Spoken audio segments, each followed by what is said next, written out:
Class 10 mathematics chapter 5। Chapter का नाम है अर्थमेटिक प्रोग्रेशंस। इस वीडियो में हम एक्सरसाइज 5.1 का क्वेश्चन नंबर 1 से लेकर 3 तक सॉल्व करेंगे। ये पहला क्वेश्चन है, in which of the following situations does the list of numbers involved make an arithmetic progression and why. मतलब कुछ सिचुएशन दिया हुआ है और इन सिचुएशन में आपको ये बताना है कि जो नंबर इन्वॉल्व है, मतलब जो नंबर दिया हुआ है वो अर्थमेटिक प्रोग्रेशन बना रहा है, और बना रहा है तो क्यों बना रहा है, इसको आप बताना है। तो पहला सिचुएशन है, the taxi fare after each kilometre when the fair is ₹15 for the first kilometre and ₹8 for each additional kilometre. मतलब टैक्सी का किराया है पहले किलोमीटर के लिए ₹15 और उसके बाद हर एक किलोमीटर का 8 रुपया। तो यहाँ पे हम लिखें, ये फर्स्ट टर्म A1 से डिनोट करते हैं, तो A1 इक्वल टू हो गया ₹15, मतलब पहला किलोमीटर का किराया हो गया ₹15। और यदि कोई 2 किलोमीटर चलता है तो पहला किलोमीटर का ₹15 और दूसरे किलोमीटर का ₹8। तो ये ₹15 एंड प्लस ₹8 हो गया ₹23। और 3 किलोमीटर के लिए मतलब थर्ड टर्म हमारा क्या हो जाएगा, तो 2 किलोमीटर तक का 23 है, तो थर्ड का हो जाएगा 23 प्लस 8 तो 31। तो इस तरह से हमारा लिस्ट ऑफ नंबर्स का है या लिस्ट ऑफ फेयर्स का है, कितना बना 15, दूसरा है 23, तीसरा है 31। और यदि आप इसको कंटिन्यू करना है तो 8 जोड़ते चलो। अब हमें करना है A2 माइनस A1, मतलब सेकेंड टर्म में से फर्स्ट टर्म को घटाओ। तो सेकेंड टर्म कितना है 23 और फर्स्ट टर्म है 15, तो 23 में से 15 गया तो बचा ₹8। और A3 में से A2 घटाएं तो ये 31 है A3 और A2 है कितना 23, तो 31 में से 23 घटाएंगे तो हमें 8 मिलेगा। इसका मतलब A2 माइनस A1 जितना है A3 माइनस A2 भी उतना ही है। इसका मतलब ये दोनों इक्वल है। और आपको पता होना चाहिए कि इसको बोलते हैं हम कॉमन डिफरेंस, D से डिनोट करते हैं। तो अभी वो काम नहीं है, अभी आप ये समझ लो कि A2 minus A1 equal to A3 minus A2। ये ऐसा हो गया तो ये AP है। मतलब AP होने का कंडीशन क्या है, A2 minus A1 equal to A3 minus A2, therefore it is an AP। और यही हमारा आंसर हो गया कि मतलब AP क्यों है, क्योंकि A2 माइनस A1 इक्वल है A3 माइनस A2 का। अब सेकेंड है, the amount of air present in a cylinder when a vacuum pump removes 1/4 of the air remaining in the cylinder eight A time. मतलब कोई cylinder है, जैसे cooking gas का cylinder ले लो, जैसे रसोई सिलेंडर होता है वो, और एक वैक्यूम पंप उसमें से एक बार में 1/4 ऑफ एयर निकाल देता है। मतलब जैसे एक बार वैक्यूम पंप चालू करेंगे तो जितना एयर है उसमें उसका 1/4 उसमें से बाहर कर देता है। तो पहले तो हम नंबर बनाए, तो पहला नंबर मतलब शुरू में जो अमाउंट ऑफ एयर है उसको x मान लेते हैं। तो पहला A1 x हो गया। अब सेकेंड क्या होगा कि उसमें से एयर का 1/4 पार्ट वो हटाएगा, तो x का 1/4 कितना होगा, मतलब 1/4 इंटू एक्स, और ये उसमें से निकलेगा तो रह जाएगा कितना, तो ये रह जाएगा x माइनस 1/4 x। मतलब कि इसको सॉल्व करो तो कितना हो जाएगा, ये जैसे एलसीएम ले लेंगे तो 4 हो गया, और 4x में से x घटा देंगे तो 3x, मतलब x माइनस x/4 इसको हो गया 3x/4। तो सेकेंड टर्म यही हो गया। और थर्ड टर्म कैसे निकालेंगे, सेकेंड टर्म में कितना एयर बाकी है, तो 3x/4 बाकी था उसमें से। अब जितना बाकी उसका 1/4 टाइम्स बाहर करेगा, तो 1/4 से हम मल्टीप्लाई करेंगे किसको, जितना एयर था उसमें, तो था कितना 3x/4।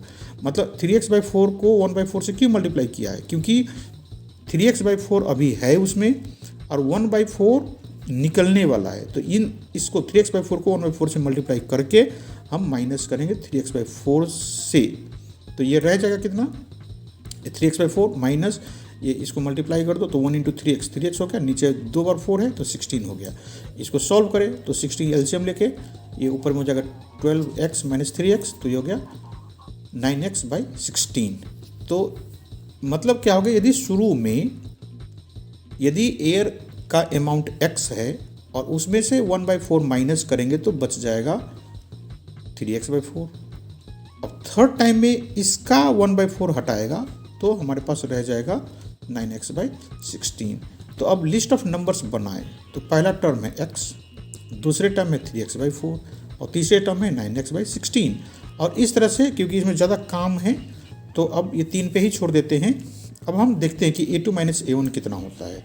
तो a2 - a1, a2 है कितना 3x/4 और a1 है x, तो इसको माइनस कर दें तो 4 एलसीएम ले लो और 3x माइनस और ये इसे मल्टीप्लाई करना होगा तो 4x/4 हो गया। तो इसका मतलब 3x - 4x कितना हो गया -x/4। तो a2 - a1 हो गया हमारा -x/4। अब हमें करना होता है a3 - a2। तो a3 है हमारा 9x/16, ये सॉल्व करके पता किया हमने 9x/16, और a2 कितना है 3x/4। तो 9x/16 में से 3x/4 को माइनस करेंगे तो एलसीएम ले पहले 16 हो जाएगा और ये 9x - 12x, तो इस तरह से आया -3x/16। इसका मतलब कि a2 - a1 is not equal to a3 - a2, क्योंकि एक है -x/4 और दूसरा है -3x/16, तो ये दोनों इक्वल नहीं हुआ। इसलिए हम लिखेंगे कि a2 - a1 is not equal to a3 - a2, और इसलिए ये AP नहीं है। AP कब होता, जब ये दोनों इक्वल हो जाता। ये हो गया इसका आंसर। थर्ड पार्ट देखते हैं इसका। The cost of digging a well after every metre of digging when it costs ₹150 for the first meter and rises by ₹50 for each subsequent meter। मतलब कोई गड्ढा खोदना है और पहले मीटर खोदने के लिए ₹150 देना है और उसके बाद हर एक मीटर के लिए 50 रुपया देना है। तो हमारा नंबर कैसे स्टार्ट होगा, पहला नंबर 150, क्योंकि पहले मीटर के लिए 150 है। अब दूसरे मीटर के लिए देखें 150 तो पहले मीटर वाला हो गया और एडिशनल ₹50, क्योंकि क्वेश्चन में दे रखा है कि पहले मीटर के लिए 150 और बाकी सभी के लिए 50 ऐसे करके ऐड करना है। तो A2 कितना हो गया 200 और A2 में फिर से 50 ऐड कर दें तो 200 + 50 250 हो गया। तो इस तरह से हमारा नंबर्स बना कितना 150, 200 एंड 250, और लिखना है तो 250 + 50, फिर उसमें भी 50 उसमें ऐड करते चलो, इस तरह से बनेगा। तो हमारा 3 नंबर से काम चल जाता है, इसलिए हमने इसको यहीं पे छोड़ दिया। अब A2 - A1, तो A2 है 200 और A1 है 150, तो 200 में से 150 माइनस करेंगे तो 50 रह जाएगा। और A3 - A2, तो A3 कितना है 250 और A2 कितना है 200, तो ये होगा 250 - 200 = 50। तो इस तरह से A2 - A1 is equal to A3 - A2, और इसलिए ये AP है। ये हो गया आंसर। अब इसका फोर्थ सिचुएशन देखते हैं। The amount of money in the account every year when ₹10,000 is deposited at a compound interest at 8% per annum. मतलब 10,000 रुपया रखा है और उसका इंटरेस्ट कंपाउंड कैलकुलेट करना है 8% के रेट से। तो पहला फर्स्ट नंबर कितना हो जाएगा 10,000, और सेकेंड नंबर 10,000 और प्लस उसका 8% इंटरेस्ट। तो ये 10,000 में हमने ये जो पार्ट है प्लस देने के बाद उसका 8% हमने ऐड करना है। तो ये देख लो, ये 0 कटने के बाद 100 बच जाएगा और 8 रह जाएगा, तो 800 हो गया। तो 10,000 + 800, तो ये टोटल हो गया 10,800। तो ये सेकंड नंबर आ गया अपना। अब थर्ड, कंपाउंड इंटरेस्ट में क्या होता है कि जो 1 साल के बाद जो अमाउंट बनता है वो उसका फिर से ब्याज देना होता है। तो सेकंड नंबर कितना है अपना 10,800, और उसमें ऐड करेंगे 10,800 का 8%। तो ये देखो, ये 0 से कैंसिल हो जाएगा, ये रह जाएगा 108 × 8, तो 108 में 8 से मल्टीप्लाई करेंगे तो 864 रहेगा। तो मतलब ये 10,800 + 864, अब इसको ऐड करेंगे तो हमें मिलेगा 11,664। तो इस तरह से 3 नंबर आ गए। अब हम देखते हैं कि amount of money after every year, ये इस तरह से होता जाएगा। ये पहला नंबर 10,000, दूसरा नंबर 10,800 और तीसरा नंबर है 11,664। अब A2 - A1 करके हम देखते हैं। तो A2 - A1 कितना हो जाएगा, ये 10,800 - 10,000, तो ये 800 बना। और A3 - A2, इसको 11,664 में से 10,800 माइनस कर दो, तो ये हो गया 864। तो मतलब A2 - A1 है 800 और A3 - A2 है 864, तो ये दोनों इक्वल नहीं है। तो यहाँ पे लिखेंगे since A2 - A1 is not equal to A3 - A2, तो इसलिए इट्स नॉट एन AP। बस ये आंसर हो गया। अब देखते हैं question number 2। Write first 4 terms of the AP when the first term A and the common difference D are given as follows. तो पहला क्वेश्चन है ए इजकल टू 10 और डी इजकल टू 10, मतलब फर्स्ट टर्म भी 10 है और सेकेंड टर्म भी 10 है। तो हमें ऐसे 4 टर्म्स लिखने हैं, फर्स्ट 4 टर्म्स हमको लिखना है। तो पहला टर्म A1 से लिखे तो पहला टर्म ए दिया हुआ है 10। अब AP में क्या होता है अर्थमेटिक प्रोग्रेशन में कि पहले टर्म में कॉमन डिफरेंस ऐड करूँ तो सेकेंड टर्म बन जाएगा। तो A2 equal to A1 plus अब D मतलब 10 प्लस 10 तो ये हो गया 20। A3 क्या हो गया, A2 में D ऐड कर दो तो A2 कितना है 20 और ये 10 कहाँ से आ गया, वो D की वैल्यू है तो ये हो गया 30। अब A4 कैसा होगा, A3 में D ऐड करेंगे तो A3 यहाँ पे है 30 और D है 10 तो 40 हो गया। तो फर्स्ट 4 टर्म्स ऑफ APR कितना हो गया 10 20 30 40, मतलब 10 20 30 एंड 40, ये आंसर हो गया 4 टर्म्स का। और अब सेकेंड पार्ट इसका A इजकल टू -2 और D इजकल टू 0। तो हम A1 स्टार्ट करते हैं। A1 तो ये गिवन है, फर्स्ट टर्म -2 है और सेकेंड टर्म फर्स्ट टर्म में D ऐड कर दो मतलब A प्लस D हो गया तो -2 प्लस 0, तो 0 ऐड करते हैं किसी में उससे नंबर में कोई चेंज नहीं आता तो ये हो गया -2। अब A3 में क्या होता है A2 प्लस D, तो A2 -2 है और D है हमारा 0 तो ये -2 ही रह गया। A4 कैसे पता करेंगे, A3 प्लस D तो A3 -2 और D 0 तो ये -2 ही रह गया, मतलब इसमें क्योंकि कॉमन डिफरेंस 0 है तो नंबर में कोई चेंज नहीं आया।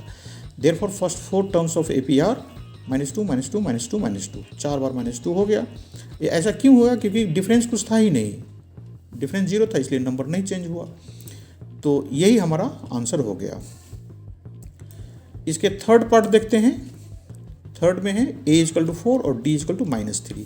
काम वही करना है कि जैसे फर्स्ट टर्म में D ऐड कर देंगे तो सेकेंड टर्म आ जाएगा, सेकेंड टर्म में D ऐड कर देंगे तो थर्ड टर्म आ जाएगा। तो शुरू करते हैं अपना कैलकुलेशन। A1 इजकल टू 4 और A2 इजकल टू क्या, A2 इजकल टू A1 में D ऐड करेंगे तो 4 ऐड तो करना है -3, लेकिन क्योंकि ये माइनस लगा हुआ है तो ये 4 - 3 लिखेंगे हम तो ये हो गया 1। तो A3 क्या होगा, A2 में हम D ऐड करेंगे तो A2 कितना है हमारा 1 और D कितना है -3, तो जब हम -3 को ऐड करेंगे तो ये 1 - 3 लिखेंगे तो हो गया -2। A4 वैसे A3 प्लस D तो A3 हो गया -2 और प्लस D करेंगे -3 तो ये -2 -3 हो जाएगा तो हो गया -5। हमें 4 टर्म्स पता करना था, 4 टर्म्स हो गए A1 A2 A3 A4 कर लिया हमने, तो यहाँ पे लिख दो therefore first 4 terms of the APR 4 1 -2 -5, ये हमारा आंसर हो गया। इसका फोर्थ पार्ट देखें, इसमें है A इजकल टू -1 और D इजकल टू है 1/2। तो फर्स्ट टर्म -1 जैसे हम पहले से कर देते और सेकेंड टर्म A2 कितना होगा, फर्स्ट टर्म में D ऐड कर देंगे तो फर्स्ट टर्म है -1 और D है 1/2, मतलब -1 में हम ऐड करेंगे 1/2 तो ये -½ रह जाएगा, मतलब -1 नेगेटिव है और उसमें हाफ ऐड करना मतलब 1 में आधा, तो आधा रह गया। A3 तो A3 में कैसे पता करते हैं A3, A2 में हम D ऐड करेंगे तो A2 हमारा आया है कैलकुलेट करने के बाद -½ और D है +½ तो ये तो -½ और +½ इसको कट कर दो ऐसे ही, जैसे -x + x को कट करते हैं, चाहे जिसको मर्जी है एलसीएम ले लो तो एलसीएम 2 हो जाएगा, ऊपर हो जाएगा -1 + 1 तो 0 हो जाएगा, तो फाइनली हमें 0 ही मिलना है। अब रह गया A4, तो A4 कैसे करेंगे, A3 में D ऐड करो, A3 हमारा रह गया 0 और D है 1/2 तो 0 + 1/2 मतलब 1/2। ये 4 टर्म्स आ गया हमारा। तो फर्स्ट 4 टर्म्स ऑफ APR ये सब नंबर्स को लिख दो -1 -½ 0 एंड 1/2, यही हमारा आंसर हो गया। अब इसका फिफ्थ पार्ट है A इजकल टू -1.25 और D इजकल टू -0.25। तो first term A he first term है -1.25 और सेकेंड टर्म कैसे करेंगे, A1 में हम D ऐड करेंगे तो A1 है ये -1.25 और प्लस करके D दिखा दिया यहाँ पे, D है हमारा -0.25। इसका मतलब क्लियर है कि ये -1.25 और -0.25 है, तो इस को ऐड करो मतलब नेगेटिव साइन लगा दो, 1.25 और 0.25 तो हो जाएगा -1.50। अब A3 कैसे करते हैं हम, A2 में हम D ऐड करते हैं तो A2 कितना है हमारा -1.50 और D है हमारा 0.25, तो ये प्लस और ये माइनस ब्रैकेट खोल देते हैं हम, दोनों नेगेटिव नंबर है तो नेगेटिव लगा लो और इन दोनों को नंबर को ऐड कर दो तो गया 1.75। A4 देखते हैं तो A3 + D, A3 आया हमारा -1.75 और D आया है -0.75। तो ब्रैकेट हटाने के बाद दोनों नंबर में नेगेटिव लग गया और ये हो गया -2। तो हमारे पास चारों टर्म्स आ गए, A1 A2 A3 A4 आ गया। तो फर्स्ट 4 टर्म्स ऑफ APR ये चारों लिख देते हैं, -1.25 -1.50 -1.75 एंड -2, और ये हमारा आंसर बन गया। अब है question number 3। For the following APs right the first term and the common difference. कुछ APs दिया हुआ है, इसका पहला है 3 1 -1 एंड -3। तो इसमें करने क्या है, फर्स्ट टर्म लिखना है और इसका कॉमन डिफरेंस लिखना है। तो फर्स्ट टर्म का मतलब है कि जो पहला नंबर जो गिवन है उसी को फर्स्ट टर्म बोलते हैं, मतलब पहला टर्म, पहला नंबर कह लो। तो ये हो गया फर्स्ट टर्म हमारा A1 = 3। और D कैसे पता करते हैं, नॉर्मली हम A2 - A1 करेंगे। वैसे किसी भी नंबर में से पहले वाले नंबर घटा दो तो हमें कॉमन डिफरेंस मिल जाएगा। तो नॉर्मली हम A2 - A1 ही करते हैं। तो कॉमन डिफरेंस D = देखो ये 1 और -3 कर देंगे। तो 1 - 3 सिंपल इंटीजर का कैलकुलेशन यहाँ पे आ गया -2। तो ये दोनों हमारा आंसर हो गया, 3 और -2, मतलब पहला टर्म। इसमें तो करना कुछ नहीं था, देख कर ही लिखना था, पहले नंबर पे जो नंबर है वही है फर्स्ट टर्म। तो 3 और -2 ये दोनों आंसर हो गया। इसका सेकंड पार्ट देखते हैं। तो ये -5 -1 3 7 एंड डॉट डॉट करके लिखा हुआ है। तो फर्स्ट टर्म क्या है यहाँ पे -5। कैसे पता चला, देख के पता चला कि यहाँ पे पहले नंबर पे जो पहले पोजीशन पे जो नंबर है वही हमारा आंसर है फर्स्ट टर्म का। और कॉमन डिफरेंस ये -1 में से हम माइनस करेंगे -5 को, मतलब कोई भी नंबर है उसमें से उससे अगले पहले वाला नंबर माइनस करना है। तो हमने -1 लिया और उससे पहले वाला नंबर है -5। तो ये देखो ये 2 बार माइनस है, इसका मतलब प्लस हो जाएगा। तो -1 और +5 हो गया। अब ये देखो यहाँ पे प्लस बड़ा है तो इसलिए प्लस का नंबर रहेगा और 5 में से 1 घटा देंगे तो 4 रह जाएगा। यही हमारा आंसर हो गया। अब है इसका थर्ड पार्ट, देखो 1/3, फिर 5/3, फिर 9/3, फिर 13/3 और ये डॉट डॉट है। तो पहला टर्म वैसे ही सबको पता है, इसमें करना कुछ नहीं है, पहले जो नंबर दिख रहा है वही फर्स्ट टर्म है। तो फर्स्ट टर्म कितना हो गया 1/3। और कॉमन डिफरेंस क्या करते हैं हम, ये A2 - A1, तो 5/3 -1/3। तो यदि हम इसको एलसीएम ले ले तो दोनों नंबर 3 है नीचे में, 5 - 1 हो गया तो ये हो गया 4/3। बस ये आंसर है। इसका फोर्थ पार्ट ये है 0.6, 1.7, फिर 2.8, फिर 3.9 एंड सो ऑन। तो फर्स्ट टर्म कितना 0.6। फिर से पूछ रहा हूँ कैसे पता चला, ये देख के पहली जगह पे जो नंबर है वही है फर्स्ट टर्म, और सेकंड टर्म में से फर्स्ट टर्म घटा देंगे तो हमारा कॉमन डिफरेंस आ जाएगा। तो जगह 1.7 - 0.6 तो ये हो गया 1.1 और ये हमारा आंसर हो गया। तो इस तरह से थर्ड क्वेश्चन का चारों पार्ट कंप्लीट हो गया।